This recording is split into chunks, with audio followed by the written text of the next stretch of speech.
কি ব্যাপার হে মোস্তাক, এবার কি ভাবছো তোমার শ্বশুর শাশুড়িকে কি দিবা? আর কহো না, আমার শালাকে একটা বেলাইয়া দেবো আর হাত শ্বশুরকে একটা লুঙ্গি দেবো, এইটি দেবো ভাবছি। তুমি কি দেবা? আমি আর কি দেবো, গরিব শরীর মানুষ, একটা লুঙ্গি আর একটা কাপড়। তোরা কি গল্প করছিস রে সাগর ভাতিজা মোস্তাক? আর বলছো তোরা শ্বশুর শাশুড়ি নিয়ে ভাবছো? এটা শ্বশুর শাশুড়ি লুঙ্গি কামড় টামড় দিবা মনে হচ্ছে নাকি তোমরা? ওটাই ভাবছি। সবাই খালি শ্বশুর শাশুড়িকে দিতে দেওয়া ব্যস্ত, যেখানে গেছি খালি শ্বশুর শাশুড়ি নিয়ে গল্প করছি যে তো মা সবে যেদিকে যাচ্ছি বুঝতে লাগে না, খালি শ্বশুর বাড়ি নিয়ে ভাবছে বুঝতে লাগে না। নিজের মা বাপকে কি দিবে মানুষ এটা ভাবে না বুঝতে লাগে না। তুমি শ্বশুর বাড়িতে যদি সবই দিয়ে দেবে তো মা বাপকে তো কিছু দিতে হবে। আর তোমরা কি পাও? সবাইকে দিই হালকা ফুলকা করে।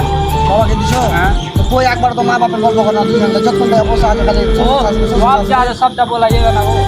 তাহলে দেখো সব জায়গায় সব- ওখানেও হালকা করে বলতে হবে, এখানেও হালকা করতে হবে। এখানে নেই বললাম না নেই, আর আমার তো ঠিক নলেজ আছে। না নলেজ তোমার ঠিক নেই। না আছে, আমি বলতে আছে। না আপনার নলেজ ঠিক নেই। আপনি ভেবে রাখেন তাহলে ভালো করে। তোমরা আগে দেখে দেখি ওখানেও তোমরা গল্প করছি আগা দিয়ে দেখলাম তো শ্বশুর শাশুড়ি নিয়ে গল্প করছি। এই সাগর ভাতি যাবো দেখছি খালি শ্বশুর শাশুড়ি নিয়ে গল্প করছি। দেখো ঈদটা হলো মনের ঈদ, ঈদটা লাগে না, মন পরিষ্কার করে মা বাপকে দিও আর শ্বশুর শাশুড়িকে দিও। দিতে পারলে সবাইকে দিও, না পারলে কেউকে দিও না।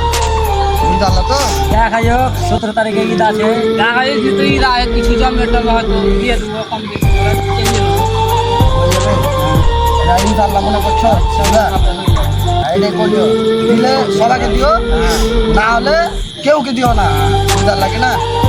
এটা হলো একটা কথা,